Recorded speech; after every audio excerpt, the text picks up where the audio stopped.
Good morning. Praise the Lord, everyone. We shall hear what today the Lord has given us the word.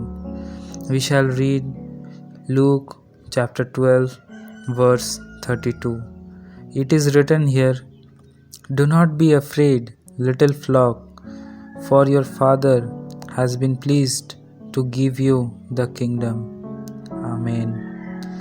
Today, our Lord is telling us that we should not be afraid whatever things we might be facing right now in our life. We shouldn't be afraid of that.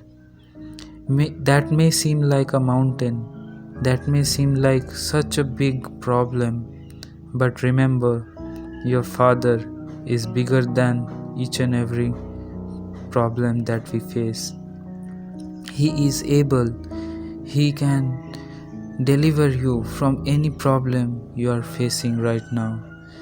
Instead, He is telling us today, we shall look upon Him, we shall search Him, we shall go after Him, and He will bless us with His eternal kingdom.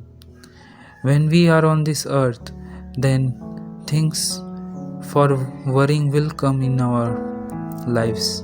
We have to worry about many things. We may have tension about many things. But with all that, we should not focus on the problems.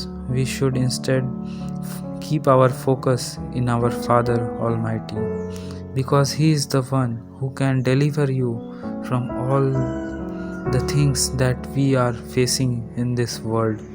He is mighty. He is our Almighty God.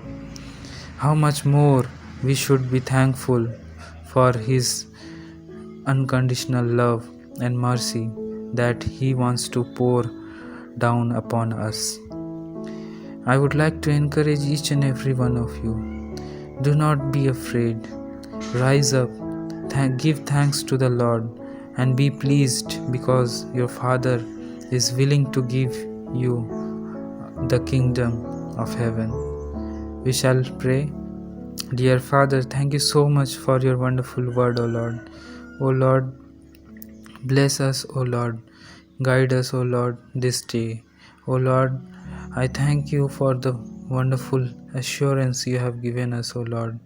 O Lord, make us strong and so much unworried, so that we could trust you and believe in you and hold your hands until the end of the days. O Lord, help us and guide us. I thank you for each and every blessings, O Lord. I ask this prayer in Jesus' mighty name. God bless you, everyone. Amen.